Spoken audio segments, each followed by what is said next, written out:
So he's doing a project here, and it was his first time ever here. And he came over and he did a tour. I showed him around Playhouse Square, and we went down to the flats, of course, and I showed him all of our spaces. And he turned to me in the car. He's like, "This is total opposite of what I would have imagined."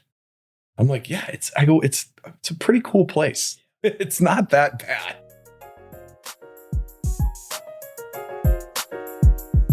Let's discover what people are building in the greater Cleveland community. We are telling the stories of Northeast Ohio's entrepreneurs, builders, and those supporting them. Welcome to the Lay of the Land podcast, where we are exploring what people are building in Cleveland and throughout Northeast Ohio. I am your host, Jeffrey Stern, and today I had the real pleasure of speaking with Mitchell Vargo, partner at the Forward Hospitality Group. Since its founding in 2015, the Cleveland-based hospitality group has built out unique entertainment, bar, and restaurant experiences locally and all across the country, from here in Cleveland to Chicago, Miami, and beyond. The breadth of concepts spans Forward, the large-scale day and nightclub built on a shipyard in the East Flats with a quintessential Cleveland industrial backdrop, coined the Ibiza of the Midwest and pulling some of the largest names from electronic dance music and beyond, like Rick Ross, deadmau5, Steve Aoki, Afrojack, and many more. Also my personal favorite venue. Across the spectrum, Forward has built out Goodnight John Boy, the 70s themed disco bar, Welcome to the Farm, a Nashville-inspired country music bar, Shake It, a casual burger joint, and lots more. This conversation was a lot of fun. Mitch and I get to unpack the intersection of hospitality and entrepreneurship, the perception, branding, and evolution of Cleveland as a city, the business of nightlife itself, Mitch's path to this line of work and how he manages himself and others through it, and a whole lot more. So please enjoy my conversation with Mitch Vargo after a brief message from our sponsor. Lay of the Land is brought to you by John Carroll University's Buller College of Business, widely recognized as one of the top business schools in the region. As we've heard time and time again from entrepreneurs here on Lay of the Land, many of whom are proud alumni of John Carroll University, success in this ever-changing world of business requires a dynamic and innovative mindset, deep understanding of emerging technologies and systems, strong ethics, leadership prowess, acute business acumen, all qualities nurtured through the Buller College of Business. With 4 different MBA programs of study spanning professional, online, hybrid, and 1-year flexible, the Buller College of Business provides flexible timelines and various class structures for each MBA track, including online, in-person, hybrid, and asynchronous, all to offer the most effective options for you, including the ability to participate in an elective international study tour, providing unparalleled opportunities to expand your global business knowledge by networking with local companies overseas and experiencing a new culture. The career impact of a Buller MBA is formative and will help prepare you for this future of business and get more out of your career. To learn more about John Carroll University's Buller MBA programs, please go to business.jcu.edu. The Buller College of Business is fully accredited by AACSB International, the highest accreditation a college of business can have. So I was thinking about where the best place to start would be. And traditionally, there's a closing question for the podcast. So we'll get there down the line for Lay of the Land, which is about hidden gems in Cleveland. And so we'll plant the seed and put a pin in that. We'll come back to it. And, people throw out a lot of amazing ones. I think like the classics are, the metro parks and a lot of the restaurants and the food scene around Cleveland. But to me, I think Forward is one of my favorite, hidden gems, because when you describe it to someone who isn't from Cleveland, much like the metro parks, actually, they're just like confounded by it. That you can have this incredible outdoor venue right on the river, shrouded in this like industrial beauty with a freight train running in the background with world-class talent. It just like doesn't compute for a lot of folks. It's definitely one of its kind. That's for sure. So for me, it's been just like a steward of world-class experiences and a lot of great memories I've had here in Cleveland. So I'm pumped to spread the word, but also just to understand more about how it and, the whole organization works, how it's come to be, the history. Yeah. And so I think this will be a lot of fun. Let's do it. Amazing. So You mentioned just before we would turn on the mics here that, everyone else in your family is in medicine. Yes. Yes. I am the black sheep. Yeah. So tell us a little bit about, your upbringing, where you come from and this deviation from the, maybe the path that was set out. Yeah, of course. Well, again, thanks, for having me. I'm excited to be here and like you said, spread the word about our business and what we do and how it's expanding. It's I think a great story. But yeah, so, obviously I was born and raised here in Cleveland, about 30 minutes east of the city in Kirtland Hills. Yeah. Lived there basically my whole childhood in that area. But I'm one of three kids. The middle child. I have two sisters. One lives down in Texas. One's in Florida, who are both in the science, whether it's nutrition or veterinary sciences. They're both kind of in that medicine realm of the world. Yeah. And then my dad's a doctor, so he's in medicine. My mom's in physical therapy, so she's in the same realm. So me kind of going into hospitality was a little kind of a curveball for everybody, but I think it's working out for the better.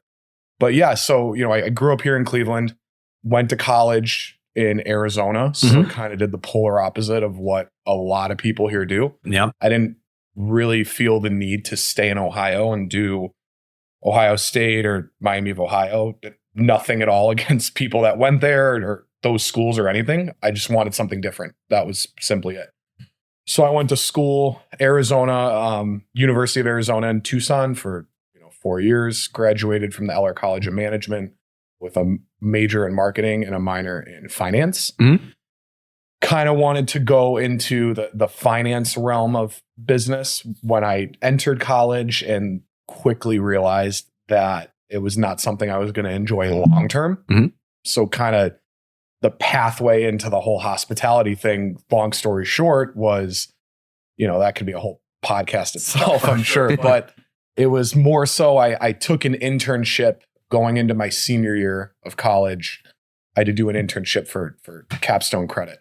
And I took an internship in hospitality simply because I didn't want to go into finance. Sure. And I only got into one finance internship in New York, and it was great. But I turned it down without really consulting my parents or anything, which at the time they thought I was insane. But again, I think, I told them I'd work to make sure that it wasn't a poor decision. Yeah. Yeah. And fell in love with the industry and more so what it's about and what it entails, which, we'll get into building kind of like an ecosystem. Hospitality to me is lifestyle, right? It's not just where you're sitting down to get lunch or where you're going to get dinner or drinks or going to party or whatever. It's the whole thing of, yes, where you're eating, yes, where you're partying, yes, maybe where you're going to get coffee, hotels. I think health is a big part of it. So whether it's a health club, a gym, aesthetics, med spas are like the biggest thing right now. So yeah. I think it kind of encompasses all of that. Yeah. And that's kind of my outlook on the industry moving forward. Yeah. So having kind of deviated, and found a love, appreciation, interest, passion for hospitality, how do you begin to work through, the kind of entrepreneurial path from there of, all right, so this field resonates in a way that with yourself, from there, how does it come together? Yeah. So, when I came back to Cleveland, in hospitality, the one thing that is no secret, you've got to start from the bottom. You got to know how to do every job. Yep. So when I started in hospitality, I was working at the door at a club, was making like $10 an hour at the time. It was a great experience, but it's not going to put food on the table or, pay your bills, especially sustainability long term, right? So, I had a job in finance for like 6 months, ended up getting laid off due to COVID and stuff, but it ended up being the best thing that ever happened to me. And I kind of took that time. COVID was actually really great for me for two reasons. One, I got to spend a lot of time with my family, which was awesome. Yes. But two, really because it gave me that outlook on like, okay, I have this time to sit down, look forward. When we get out of this, what do I want to do? and how am I going to position myself to make sure I'm successful, right? So I kind of made this like roadmap, and it started off as just like me thinking about it, and then I'd put it on a piece of paper and I'd revisit it for weeks and weeks and weeks. And then an opportunity ended up coming along with, the company I'm with Forward, that I thought was the right step at the time to be able to get in, continue to learn, operations, marketing, the finance side behind, the hospitality business. Yeah. And then, kind of just build it from there as far as not only your personal brand, but, you got to let people know that you're there for them. You can take care of them. And that's the whole thing that's so awesome about the industry, is being able to help people, and they come to you to celebrate these milestones in their life, and being able to have such a dramatic effect on some of that is a really cool feeling. Yeah.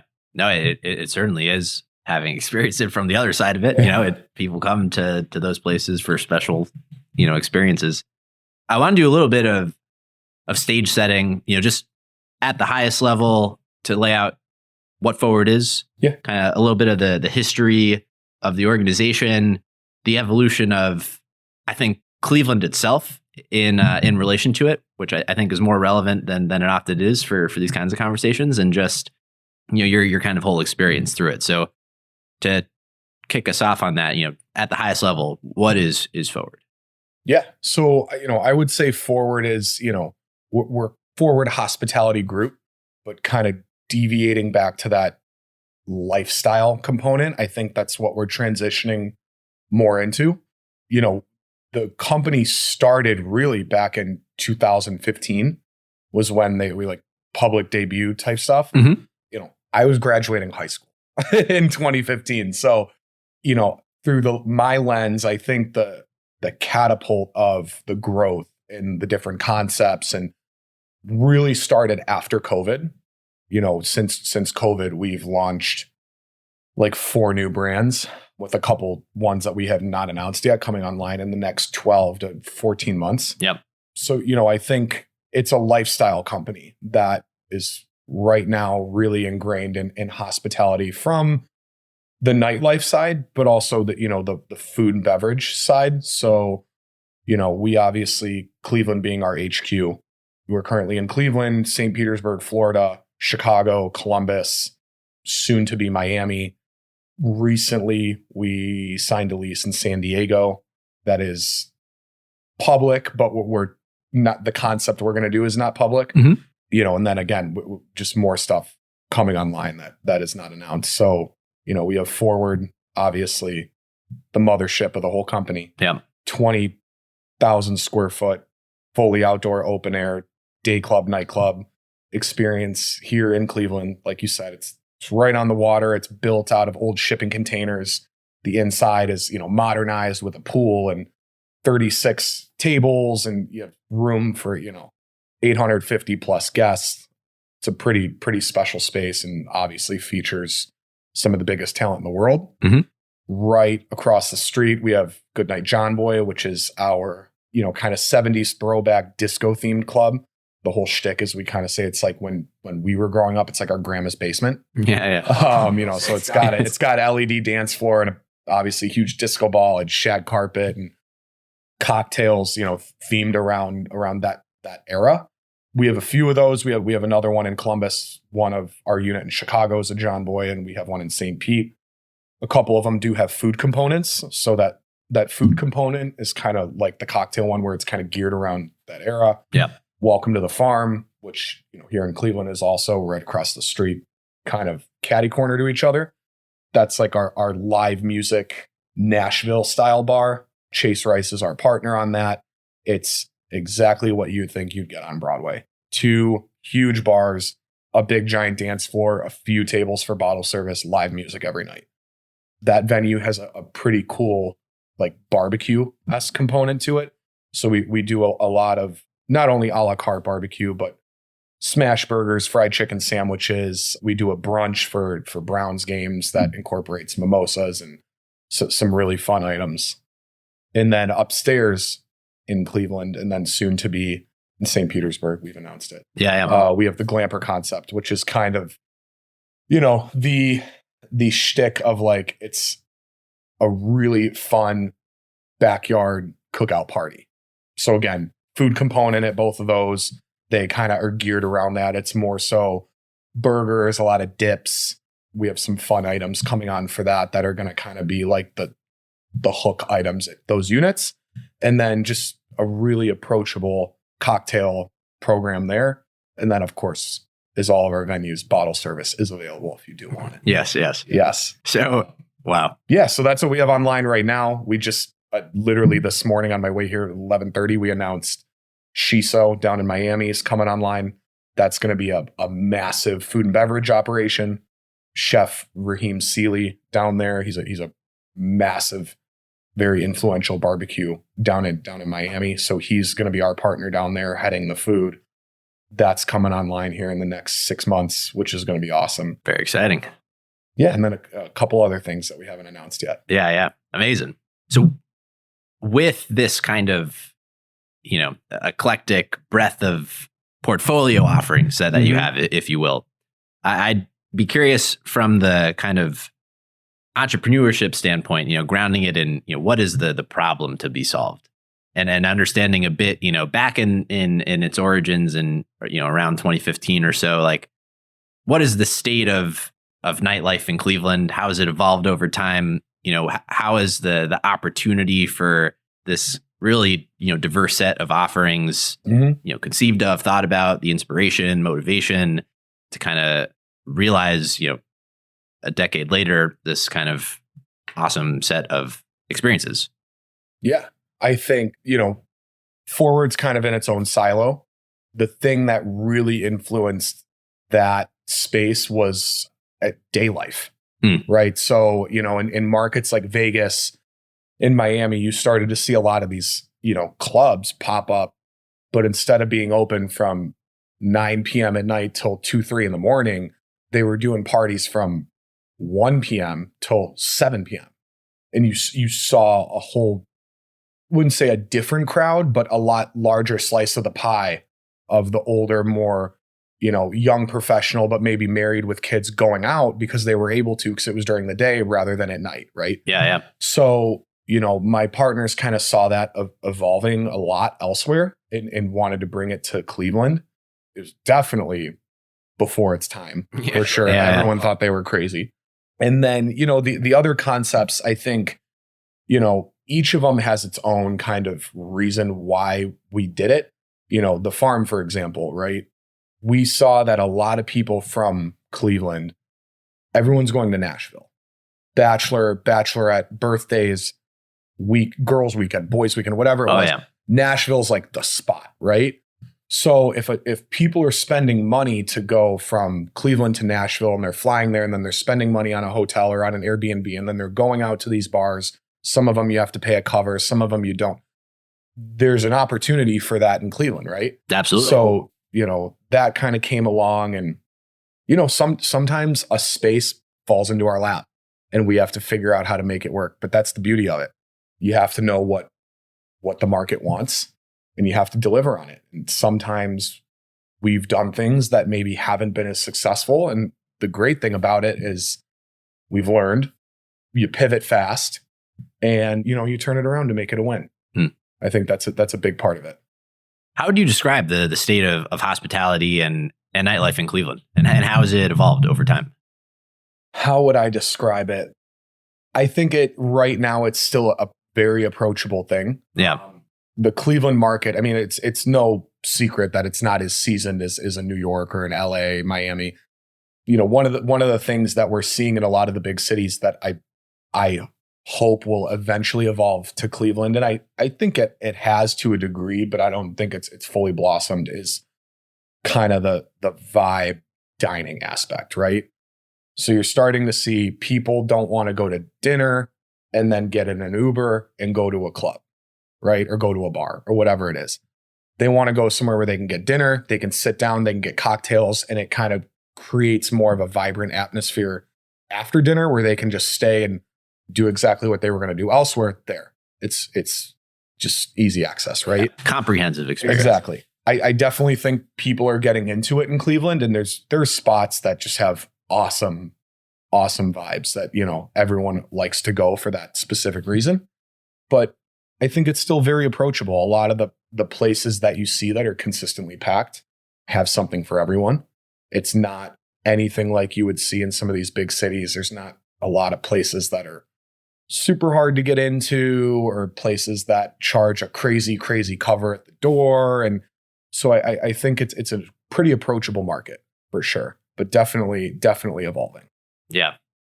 And so, with that kind of backdrop and context, I'm curious, what is the pitch like when you're thinking about, and obviously you've figured it out because you're able to attract, I think, the best kind of talent in the world to come to Forward and do these shows. It's not easy. What are folks' perceptions about Cleveland? And I'm sure all the things you have to dispel about those. Oh my God.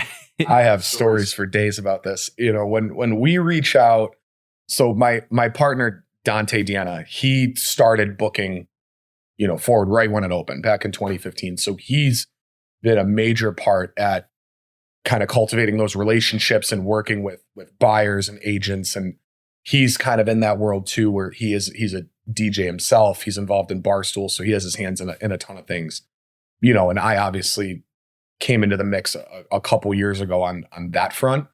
It's not easy. Some of these DJs, when they hear or see Cleveland, yeah, and they've never been here, right?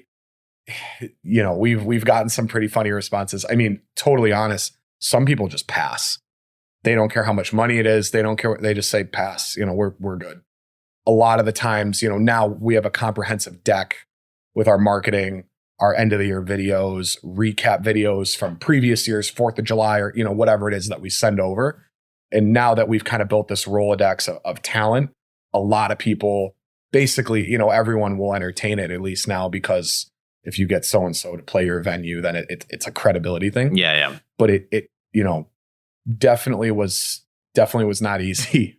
Yeah. No, I'm curious just like how that pitch, transpires. Cause I think about it probably in a slightly different context through, founders and entrepreneurship, but, just like the whole pitch for Cleveland and like, and particularly with a hidden gem, like the one you have. They love it when they come here. I mean, we, last 4th of July, we had Dom Dalla, and, he was the best to work with. And I remember we walked him in the back of the venue, place is packed, it's 80 degrees outside, which is great. And we walked out of our like green room that, we have, and we walk up the stairs, and he gets to the top of the stairs, and he just stopped and did like a double take. And he was like, holy shit. The place was, he's like, This is nuts. So when you we've kind of shifted it, because when people hear there's a, outdoor nightclub in Cleveland, Ohio that has 1,000 cab on it, and they want to pay you to come play. It's like, what? It's like, is this even real? So yeah, we kind of let our marketing deck and videos speak for themselves. Yeah. What do you feel are the biggest misconceptions people have, maybe both about hospitality and nightlife in Cleveland, but also, the nature of the work that you do? Definitely some misconceptions. I think the first one is you get paid to party. I'm like, I've been hearing it for years. I'm like, it used to bother me a lot. It doesn't bother me anymore because I don't. I barely drink anymore. I tell everyone in hospitality, obviously, if you want to be successful, you stay away from drugs. Don't touch drugs. I don't smoke. I don't vape. I don't do any of that stuff. Yeah. So, one of the biggest misconceptions, it's that it's just you get paid to party. I would say 80% of the work I do is during the day, or, during the week when we're closed, or during the day before we open, right? Any manager or someone that comes into the company that I interact with on a training basis, I tell everyone 80% of it's prep. If you're prepped for the night and that, you're staffed up, your tables are confirmed, you're good on tickets, your product is in the house, and everything's lining up. And then obviously with Forward, your talent's in town, they have their hotel, and all the entire checklist is gone through, you're going to have a successful night. Stuff, of course, pops up that you can't mimic in any sort of way because you're dealing with a large crowd that is consuming alcohol and other things, unfortunately, but it's the nature of the business. So I think that the first one is, you just get paid to party. Totally false. I just turn a blind eye to it because it's whatever. And I think, again, getting back to your thing about convincing these people to come to Cleveland, I don't think it just has to do with hospitality. I think it's the city. Yeah. And, the Forbes Summit was a big kind of showcase for this. I think there's just a lot more here, and the city's a lot more vibrant than people think. Everyone thinks of Cleveland who's never been here is just like this dump on the water in Ohio. And then they come here, and when they actually experience the people here and they walk around the city and they see that the weather's not always absolutely horrible, and it's, the ease of getting around, and it's a pretty cool thing. I just 2 nights ago, my one of my buddies from Boston, who I hadn't seen in like 4 years from college, texts me. He's like, "Hey, he's like, you in Cleveland?" "Yeah, of course." I'm like, "What's up?" He goes, "I just landed. What are you up to?" I'm like, "What?"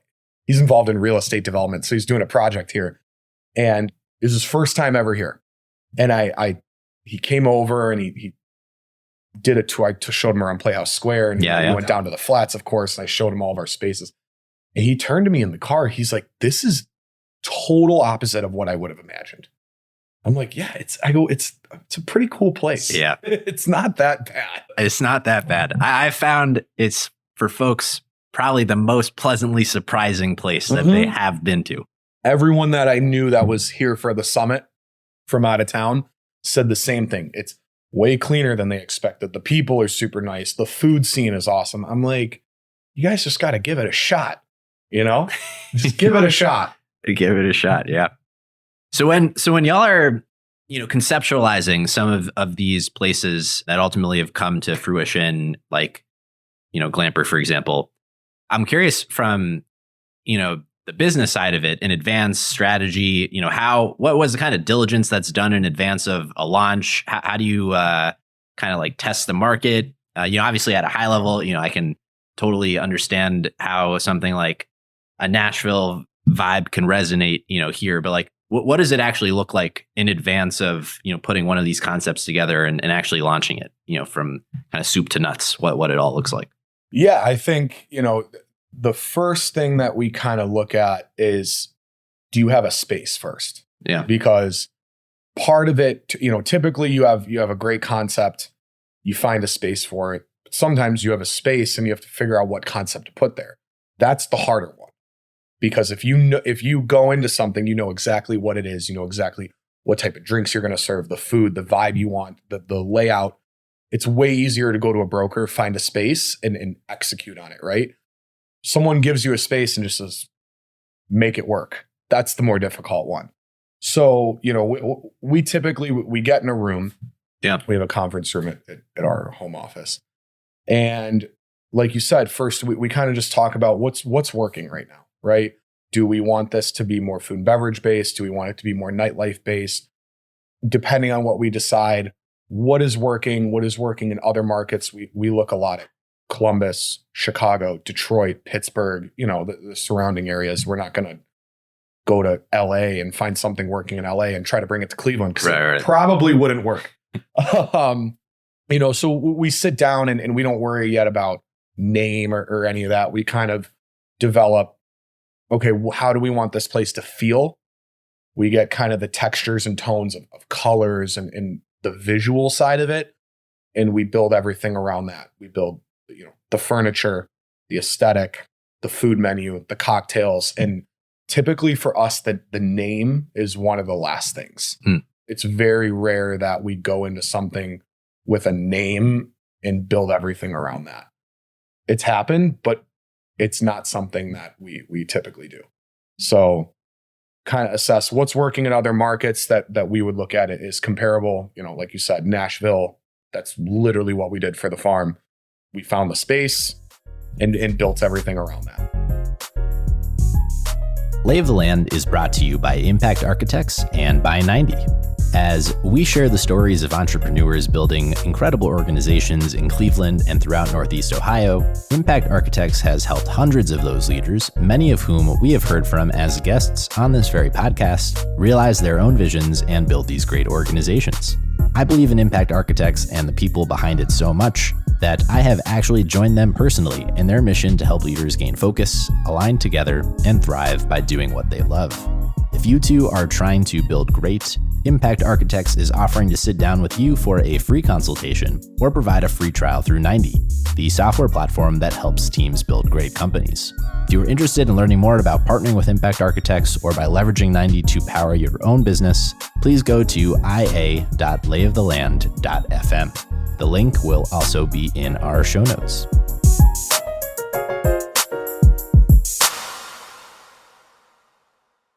And then you mentioned also kind of, varying degrees of success of projects that you've taken on, where things on that spectrum are more on the side of maybe it's not going as well as you would have liked. What does that kind of assessment look like? How do you pivot?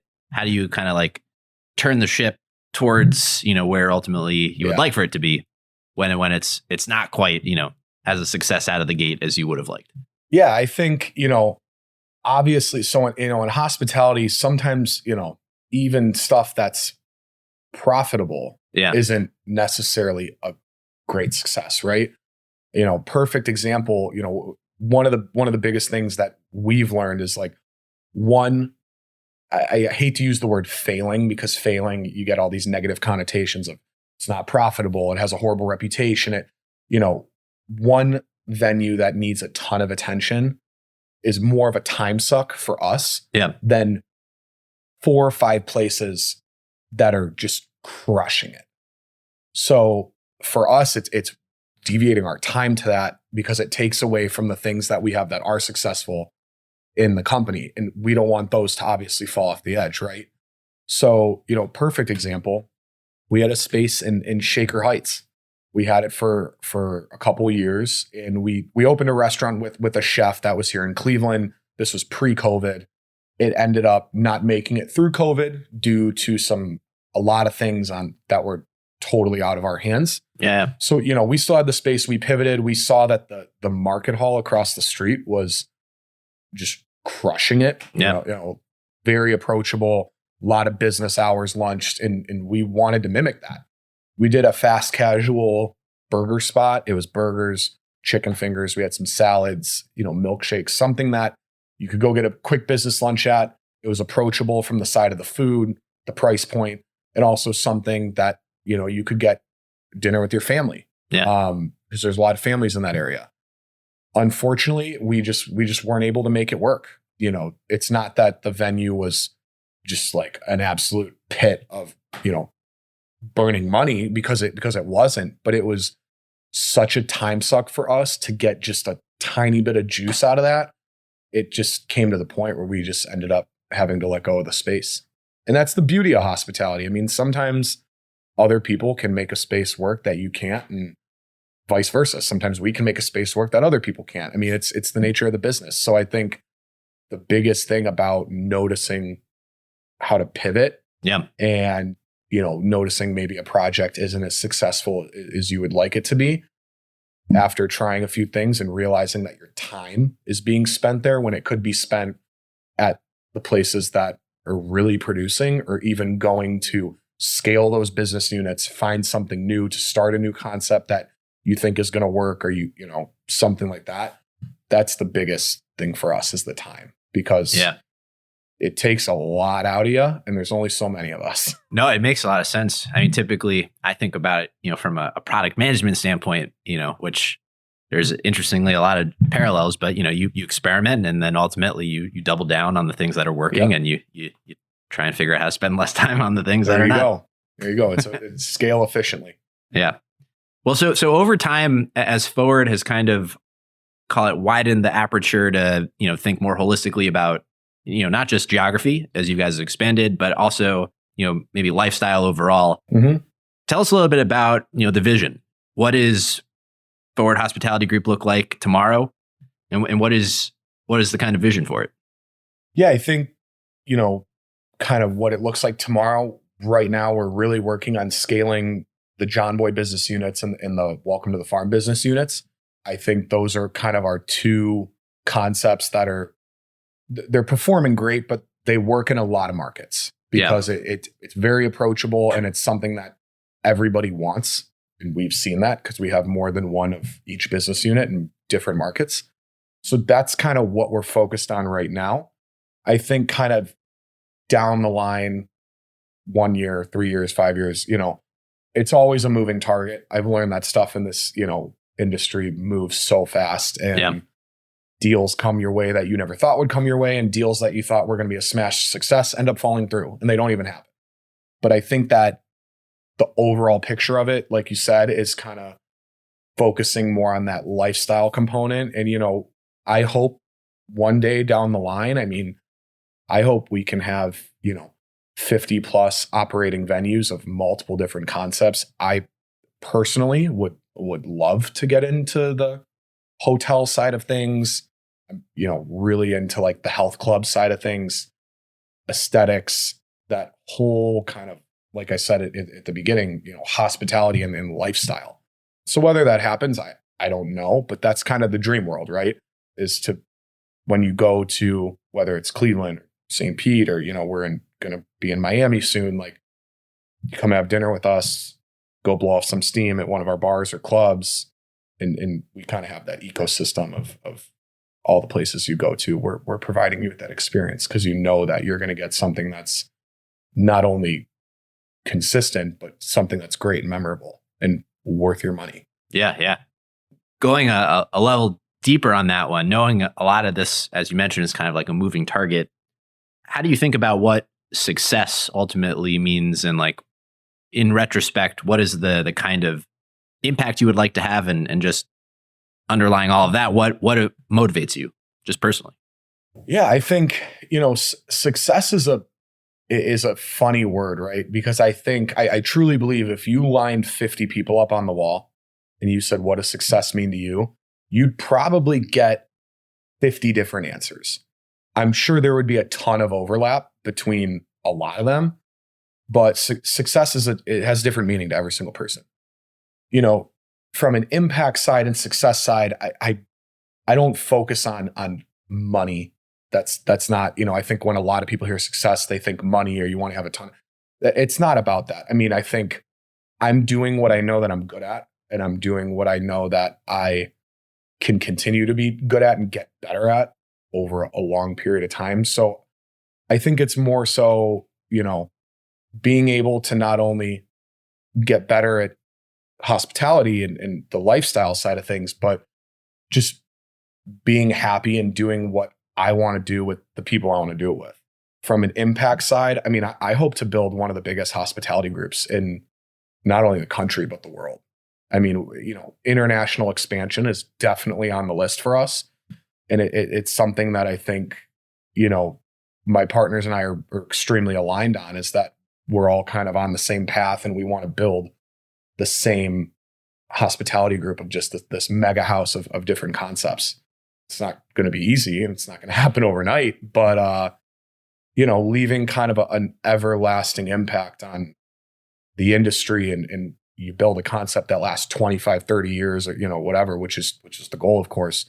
That I think is big on the impact part. And then success, like I said, just kind of continuing to do what I love and doing it with the people that I love. And, I say it all the time. One of the biggest things that I say from a success side right now is simply the fact that I get up every morning at 27 years old and I can say that I love my job, because I have a lot of friends that don't. So to me, that's one of the biggest blessings I have. And I think that contributes to that whole factor. Yeah. To the degree that you can work on something that is of value to other people that you love, that can support you, it's kind of at the serving others, man. It's the most special thing. It really is. Yeah. Well, selfishly, I would love for you to realize this vision that you have for, building forward to what you want it to be. Because I kind of just love the idea of having Cleveland, at the center of something at that global stage. What in your mind is the role of Cleveland in all this and kind of the future that you see for the city and Forward's impact within it. Yeah, I think, Cleveland is going to be a great HQ for us. It has been, but it still will be because, kind of on like the funny side, when people hear that we're from Cleveland, it's, like you said, same thing with the DJs. They kind of turn a blind eye. They don't really take you seriously. But I think that down the line, we can really show, which I think we've already started to, that you can build something out of a place where maybe there's not as much infrastructure and business opportunity as there is in New York or LA. And you're not, coming out of one of these big hubs with some venture capitalist or, guy behind you with $10 million and you're kind of just making it happen. Really thinking out these concepts. Majority of our people who invest are local. They're all Cleveland people. We like to keep it within our, the circle. So I think that showing that you can really build something out of a city like Cleveland that hopefully will continue to grow and prosper and get I hate to say a better reputation, but you get what I'm saying. Yeah. Well, it's like, to me, you kind of scale the experiences that you're offering already, and it just takes someone to experience them, to like change their hearts and minds about it. Tons. One of the best things ever is when I talk to people who come to our places and they just talk about how great of an experience they had. And whether, like I said, it was a birthday or a bachelorette or whatever it was, how to be such a dramatic, to have such a dramatic effect on that. And people are like, oh, I never seen this DJ before and I came to Forward and I had the best time ever. Like we said, I absolutely love country music, and now I don't have to get on a plane and go to Nashville. I can just come down to the flats and go to the farm. It's a special thing, but it's also a really cool feeling to have that impact. I think, we all love helping people and giving people that experience. So it kind of ties hand in hand. Yeah. Well, what have been the biggest, lessons learned along the way for you? Kind of the earned wisdom. It sounded like, as a younger person, you maybe didn't even envision that you would be in the world of hospitality. Mm-mm. So don't put all your eggs into one basket. That is something I've learned in hospitality and out of hospitality. Just kind of my whole roadmap into this. I used to focus in on one thing and like, this is what I want and this is what I'm going to do. And in certain cases, you got to have a plan B. You got to have a plan B. That's for sure. Yeah. And this is maybe the flip side to misconceptions people have, but what do you wish more people understood about the work that you do and the challenges specifically of hospitality as a business? I think one of the biggest things that people I hear from the outside is, it definitely takes some balance to be able to do it. That's the first thing. People think that it's just like 10 p.m. to 2 a.m. and I show up at 10 p.m. and I'm out of there by midnight or whatever it is. So I think that it's 24/7, 365. You never shut it off. But going hand in hand with that is what it's really helped me do for the better is create this work-life balance. You got to create boundaries, which ultimately create a healthy lifestyle. I am undoubtedly selfish about like my morning routine. I always need to make sure that get up, I have my protein, I do my workout, get in the cold plunge, do my red light therapy. That's what keeps me going to be able to do this and stay healthy. So staying healthy is a huge part of it. And I don't think a lot of people understand that, because you see a lot of people enter this industry, unfortunately, for fun, and they don't last a very long time. Well, it's got to be fun too. It's definitely fun. It's definitely fun, but the wrong type of fun, Yeah. Trust me, I have the best job in the world. It's so much fun. I get to brush shoulders with some of the coolest people and have conversations with people that I never thought I would be able to. But, again, you need to stay healthy. And I think a lot of people don't understand that it's 24/7. It's not your typical 9 to 5 and then you go home after work. You're constantly going. Sometimes more than others, but you always got to have it turned on. Yeah, work-life balance. It's something I've been teeter-tottering with for a while. Just like running it's not just hospitality, just like running any business. Stress is a big part of it. And you got to know how to manage it, else it'll eat you alive. Yeah. How do you kind of weigh your partners and like the different sets of responsibilities and how you guys kind of balance each other out and kind of your own personal areas of competency? Yeah, it's a very interesting dynamic because I'm the youngest one by a long shot. I mean, my partners are older, they're married and have kids and so it's a very interesting dynamic, right? Yeah. But I think that, I know we were talking about it before we turned on the mics, but we operate on EOS, which helps us a lot. Being able to have very clear accountabilities and who does what and when they're going to do it, and we holding each other accountable with to-do lists and setting goals for the week and the quarter and keeping a scorecard and tracking all of our results.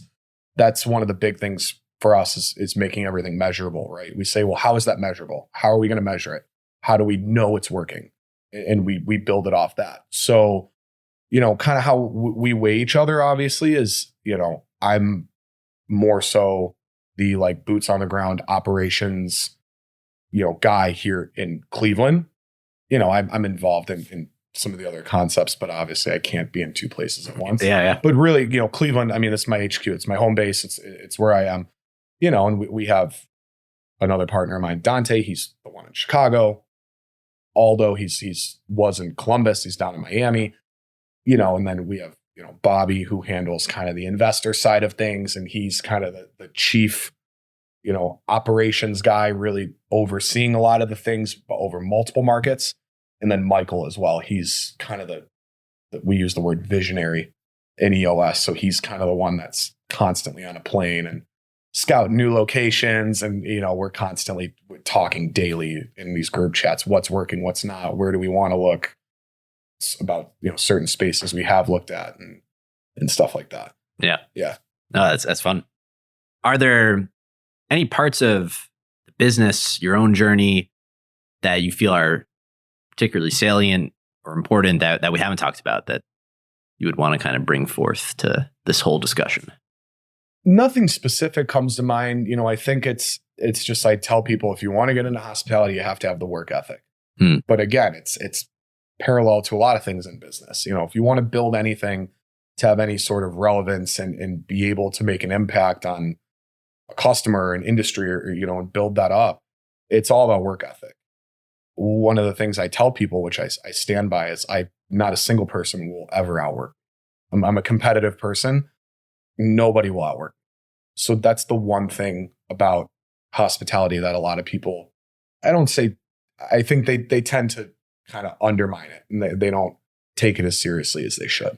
Yeah. Well, I think there's a lot I can take away from what we've talked about, but I think there's probably a perception just about this industry in general that lends itself to people maybe taking it less seriously from like the business but evidently it's just in practice, the diligence that you guys employ, the way you approach it, you have to take it seriously. You have to. You have to. If you don't, you are dead on arrival. Yeah. Yeah. Well, I'll bookend it here with our traditional closing question, which we'll pull the pin out for hidden gems in Cleveland, and I'll give you a limitation on this question. So we can do forward, but then I will ask you for non-forward affiliated. I won't say forward. I won't be biased. So, but yeah, plug something within forward if you want as a hidden gem, and then your hidden gem for Cleveland. Hidden gem for Cleveland. I think we'll do this. I'll do one from the food and beverage side. Amazing. The food and beverage side, and we can do another one. I think some people listening to this are going to kill me for saying this because I told them all the other night not to. Food and beverage wise, there's a place in Little Italy that opened not too long ago called Tutto Carne. It's like 10 tables. It's an Italian steakhouse. Yeah. They do a phenomenal job. Food, service, the cocktails are amazing. The aesthetic of the place is really cool.